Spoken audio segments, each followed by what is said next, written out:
Hello বন্ধুরা, আমার আরেকটি নতুন ভিডিওতে আপনাদের স্বাগত। তো আজ একটি ভিন্ন স্বাদের ভিডিও। আজ আমি আপনাদের দেখাবো যে কানাড়া ব্যাংকের এটিএম থেকে এই কানাড়া ব্যাংকের এটিএম কার্ড দিয়ে কিভাবে আমরা মানি উইথড্রল করব। তো সেটাই আপনাদের আমি এখন দেখাবো। তো আমি চলে এসেছি কানাড়া ব্যাংকের এটিএমে। এই যে কার্ডটা আছে, এটা কার্ডটাকে এখানে প্রথম প্রেস করে ঢোকাতে হবে। এই চিপটা ওপরের দিকে ঢোকাবেন। আমি কার্ডটা ঢুকিয়ে দিলাম। এবার মেশিন বলছে please wait, do not remove your chip card for your transaction is being. তো এখন চলে এসছে, ভাষা চলে এসছে। তো আপনারা এখানে বেঙ্গলি, হিন্দি বা ইংলিশ যে কোনো চুজ করে নিতে পারেন। তো আমি এখানে ইংলিশটা চুজ করে নিলাম। তো এখানে ইংলিশে আমি টিপে দিলাম। এবার এখানে ইয়েস অর নো আসবে। তো এখানে আমি ইয়েসটাও ক্লিক করে দিলাম। এরপর দেখাচ্ছে যে আমার যে 4 অক্ষরের ডিজিট পিন সেটা দেওয়ার জন্য বলছে। তো এটা একটু পার্সোনাল, সেজন্য আমি 4 অক্ষরের ডিজিট পিনটা দিয়ে দিচ্ছি। এখানে দিয়ে দেবেন, এখানে সব নাম্বারগুলো আছে আর এখানে আমি দিয়ে দিচ্ছি। দিয়ে কিন্তু 4 অক্ষরের পিন দিয়ে দিয়েছি, দিয়ে কিন্তু এখানে এন্টার করে দেবেন। আমি এন্টার টিপে দিয়েছি।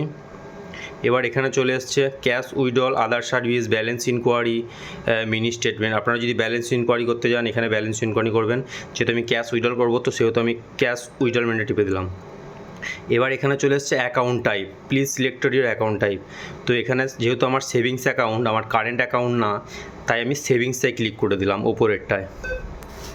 আর এখানে আমি টাকার অ্যামাউন্টটাও দিয়ে দিচ্ছি। যেহেতু আমি এখন 7,000 টাকা তুলব সেহেতু এখানে 7000 এখানে 7,000 হয়ে গেছে।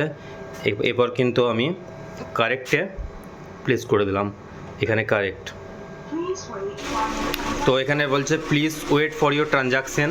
এখানে কিন্তু এটিএম মেশিন কিন্তু ক্যাশ গুনতে শুরু করে দিয়েছে। তো এখন আমি ওয়েট করব।